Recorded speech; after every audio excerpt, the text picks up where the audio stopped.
Why, hello there, guys. Negative gamer score, Phatpack, you know the drill. And welcome to a new LP, kinda.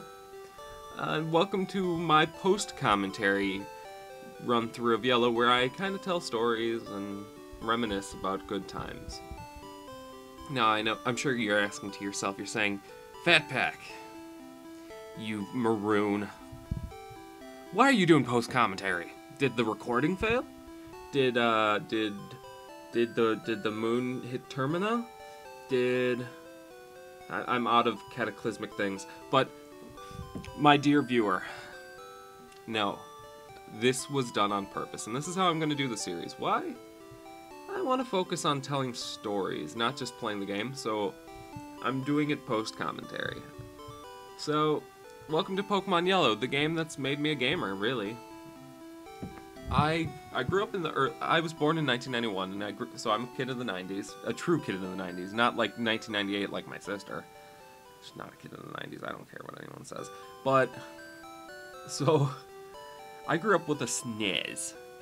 And for those of you youngins out there who have never played a SNES, go do it. Or I will never acknowledge you as a gamer. Never. But I was never really good with the SNES, and even to this day I'm still only passable on the SNES. I love the SNES. It's my favorite Nintendo console. Certainly non-handheld console. I do have a soft spot in my heart for the Game Boy Color, but we'll get to that. I grew up with one, and I grew up with Mario in the house all the time.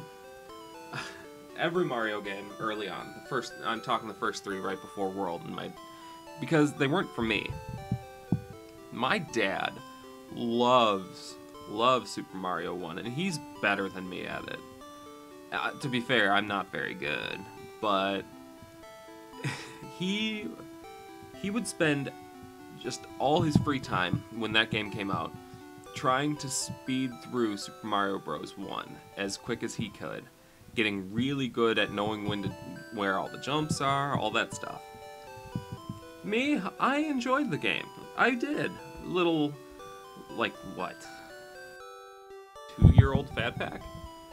Adorable. But the thing is, I'd get through the first 3 levels in a world, and then I'd get to the 4th one, obviously. Well, no crap. But those levels, as I so astutely dubbed them, are tinglers. And I hated tinglers. I don't know, by the way, Child Phatpack was really good at naming things based on his surroundings. Those fireballs that spin in the, like, on a line of fireballs that spin, that thing? That's why they're called tinglers. I don't know. But, yeah, I could not do those levels, so I'd pass the controller off to my dad, and I'd go hide behind the chair, and he'd do the level. So even to this day, though, I love Mario. I even enjoy the new Super Mario Bros. Franchise, even if it is the most uninspired franchise Nintendo might have ever put out.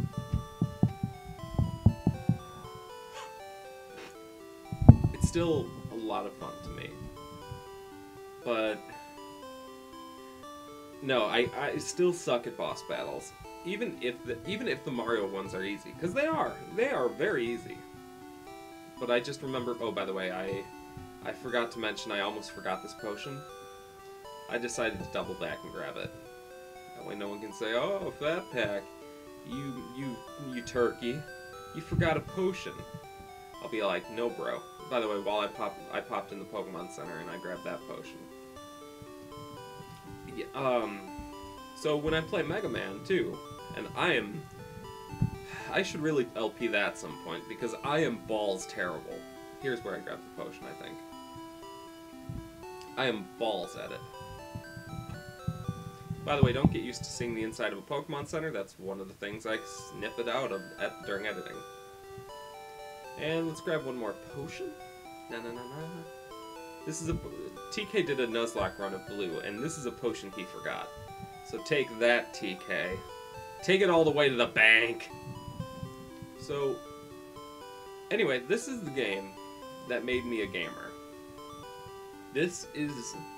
I honestly don't believe I would be into video games if it wasn't for Yellow and the Pokemon franchise. I got Yellow as a special bundle with the Pokemon Yellow Game Boy Color, which I'll probably have a picture of it put up on the screen somewhere around here. And at the time I didn't really get it. By the way, right there, that huge jump, I grinded the Mankey and Pikachu up to level 9. Anyway, I don't think I'd have enjoyed video gaming. I enjoyed the SNES, but it really didn't stick with me. And I don't think it would have ever stuck with me. Not like this. Even to this day, I still play Yellow religiously. I play it once every couple months at least. Sometimes more frequently. And I always play it the same. So, well, at least same reasonably.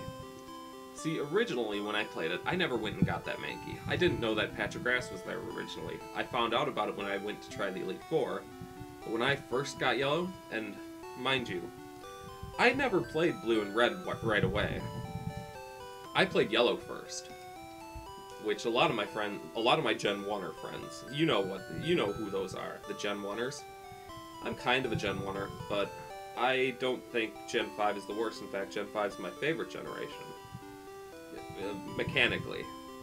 Gen 1 will always be my favorite nostalgia, because I am a Gen 1er to that extent. But I acknowledge the fact that Gen 5 probably has the best mechanics and story. But that's a story for another time. For now, I never played Red and Blue when they came out. I got them after Yellow, because I love this game, man. And win, man. I don't know. But, yeah, I did not know about that patch of grass, so the first Pokemon I ever caught was here in Viridian Forest. You ready for this, guys? Metapod. I started with a Metapod as my first Pokemon I ever caught. It was Christmas the day after. Part 2, whatever. It was the second day of Christmas of the True Love. It was December 26th, guys. And we went to the local mall in our area, which is about an hour closer to the lake. I live in Wisconsin, by the way, guys. Wisconsin. And so I'm sitting in the back seat of my parents' car. I think they had a Buick back then. Pretty sure. And yeah, I remember being so happy because I caught my very first Pokemon ever. And it was a momentous achievement for me. You always remember your first, I'm sure. I just wish I could have caught a better Pokemon as my first, like Mankey. Or one of the Nidoran, which I never used. I never respected the Nidorans.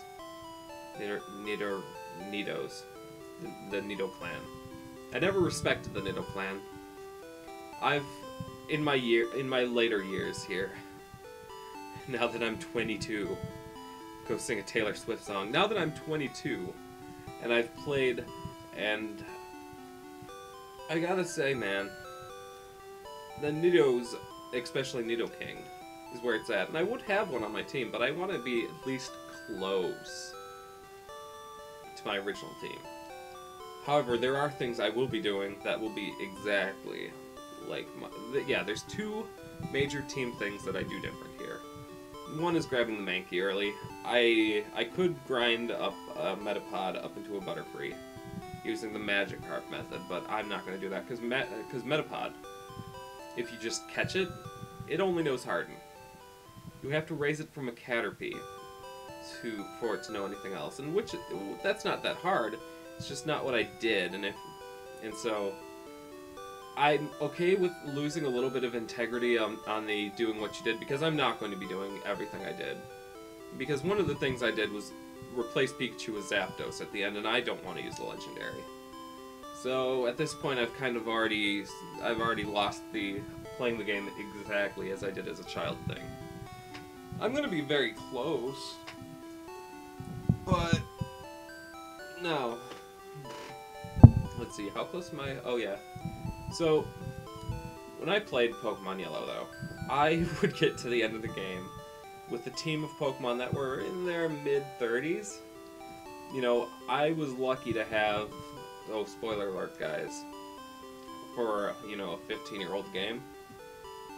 You get all three of them, the first-gen starters in this game. Spoilers!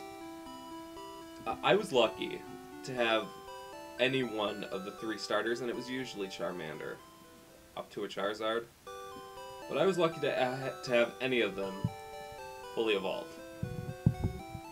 And I would get through the rival battle on the route west of Viridian. I think it's Route 23. I don't remember the names exactly. I'm bad with route numbers. But yeah, I'd get through that rival battle somehow, but I could never beat the Elite Four. But we'll talk about the Elite Four when we get there. Point is, I would skip every trainer I could. Go through as few wild battles as I could, just so I could race through it. So I thought this game was unbeatable. Like, could not be beat. This was before I really started hanging out with friends who had the game, all that stuff, and realizing, you know, maybe there is a way to beat this game, but I didn't understand the concept of grinding. I would go through this game as fast as I could. And as a result, I would never get through this game. And then Johto came along and they made it real easy. But again, story for another time. Garrett Dermot Phatpack. I left that wild battle in, by the way. I'm going to be showing glitches through this run too, as little bonus videos. And that is a talking point for a glitch, called the Mew glitch. I'll show that off when I get to Cerulean City, but I just want to make mention that this game is programmed a little funnier than some of the later games. The whole Gen 1. Look at that Pikachu tail. This commentary is a little more serious, so if you're here for, you know, you enjoyed my other LPs and you're looking for more funny business, that's not what this is. At least I hope not. I hope to keep it at least somewhat serious. So, now we get on to the first gym, which, spoilers guys, it's a Rock-type gym. Now this is the reason I went and caught Mankey. There's two ways really to beat Brock in Yellow. Catch a Mankey and get it to learn Low Kick, which is what I did. Or catch a Caterpie, get it to evolve into a Butterfree, and learn Confusion. I decided no, because, you know, Mankey's good against the Eevee from Gary. He's a good way to kill Gary's Raticate on the SSN to make him all sad. So I'm using Pikachu here. I'm more than confident that none of these ground types know any ground type attacks, and I was completely correct. They generally don't in the early gyms, but I don't want Mankey to get too far ahead of Pikachu, because I knew that Mankey's going to be at least level 12 by the end of Brock. At least I'm pretty confident in that. So I run back and heal. I don't know why I show the running back part. Later I won't. Running back. It's like football. But yeah, in Gen 1, interestingly enough, there are no pure rock types. They are all rock ground. There are pure ground types. In fact, I just fought 2 of them. Pretty sure the only 2 in Gen 1? Pure ground types? Pretty sure. Fooflin and Diglett. Fooflin. But yeah, no, there's no pure rock types. There isn't a pure rock type until Gen 3 to my knowledge. Nosepass, which is an awesome Pokemon, by the way, and it evolves into Probopass, and it gets an amazing mustache. But to the point, I wanted this Onix, by the way. When I first played Yellow, I must have tried to throw Pokeball at it 20 times. It was not having it. By the way, there's that level 12 I was telling you about. Turns out you can't catch trainers Pokemon in this game.